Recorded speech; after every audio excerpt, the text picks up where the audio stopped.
саботаж, это Да, вот все у нас неправда и так все далее. незримо в студии присутствует на радикально-желтом фоне Роман Цымбалюк из как раз того самого прекрасного города. И логично мы подошли в нашем обсуждении к теме реакции Москвы на все это. Здесь мы, естественно, ее не слышим, и кроме как от тебя, из твоего YouTube-канала, из твоих материалов узнать неоткуда. Ты на прямой связи у нас. Расскажи, как это виделось оттуда, что они говорили и какие из этого ты лично сделал себе выводы. Ну, очевидно, на первом этапе российская информационная машина искала себе партнеров в клуб стран, которые атакуют пассажирские самолеты. И, естественно, от какого-то безумного количества так называемых военных экспертов до людей на уровне заместителей Лаврова начали говорить о том, что доказательств нет, ничего не ясно, версия об атаке самолета-ракеты, она не выдерживает критики и так далее, и так далее.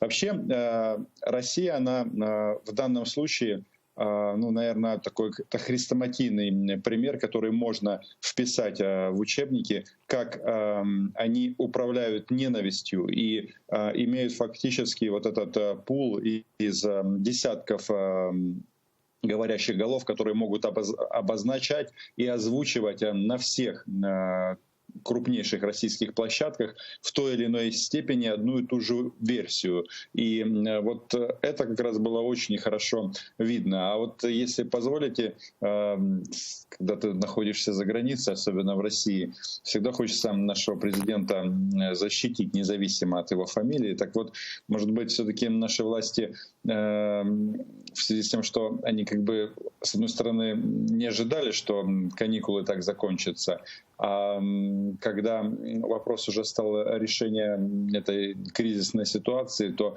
просто надо задаться вопросом, а что, если бы президент Украины первый заявил о том, что это была ракета, это что, каким-то образом бы вернуло погибших наших людей в самолет? Нет, и в такой ситуации выход какой? Вернуть тела и получить компенсацию.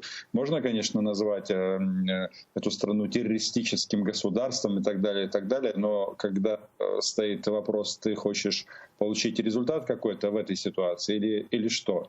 Поэтому просто, когда проваливается коммуникация изначально, начиная от Нового года, заканчивая доктором Албаном, я так понимаю, президент Украины лично задержал нарушителя украинской государственной границы, и когда это все в кучу собирается, понятно, что люди просто не верят.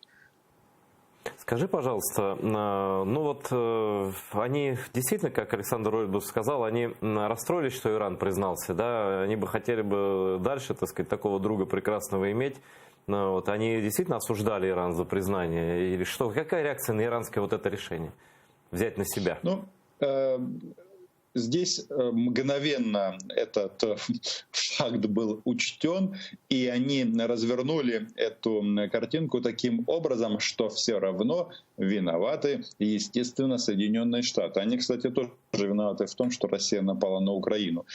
И здесь как бы очень быстро прошла корректировка позиции, причем дальше этот же тезис озвучили все те же люди, которые говорили о том, что невозможно предположить, что это была ракета. Но не только невозможно предположить, это была русская ракета, и даже более того, говорят, 2 русских ракеты, да?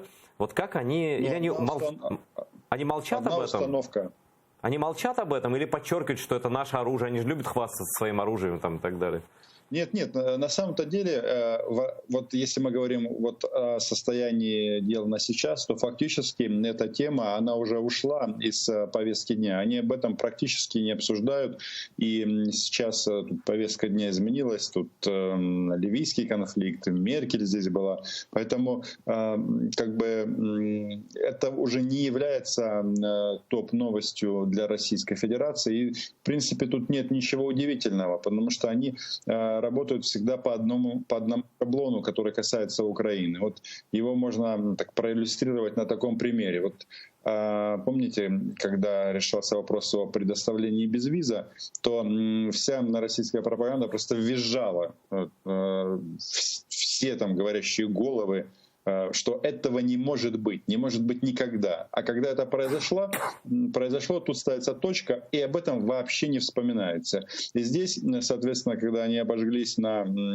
по сути, на том, что показали, что российскую общественность или российского зрителя по сути обманывали, они эту тему сейчас не педалируют. Вот смотри, Ром, у тебя тонкое чутье, чтобы это понимать, надо находиться там, да? Вот тональность, вот эти эксперты военные и так далее, не было ощущения того, что они априори заранее свою вину какую-то потенциальную заглаживают. Не был ли там русский экипаж машины боевой, там, да? Не были ли там инструкторы? Вообще-то русские ракеты уже, они без инструкторов, наверное, не существуют. Это, конечно, предположение, но не было ли такого ощущения, что они отмазываются заранее, как бы еще даже не знаю, как Иран будет реагировать, свою линию обороны выстраивают на всякий случай, чтобы на них никто не подумал, грубо говоря. Возможно, на первом этапе вот эта информационная политика, она или координировалась, или каким-то образом просто попадала в унисон друг с другом, потому что Иран первые дни тоже, они там придумывали историю о том, что там двигатели загорелись. И, кстати, с точки зрения российского пропагандиста, можно сказать, что это правда, если не говорить причину, почему он загорелся. Но если не говорить о том, что туда попала ракета и двигатель загорелся, то, это же факт. Но вот по этому поводу, непосредственно российского присутствия военного, здесь акценты я не заметил этого. Тем более, при том, что Россия и Иран являются союзниками, допустим, в той же Сирии, и вообще у них там достаточно тесные отношения, я бы не сказал, что хоть раз тут были такие размышления в принципе о российском военном присутствии в этой стране. Угу.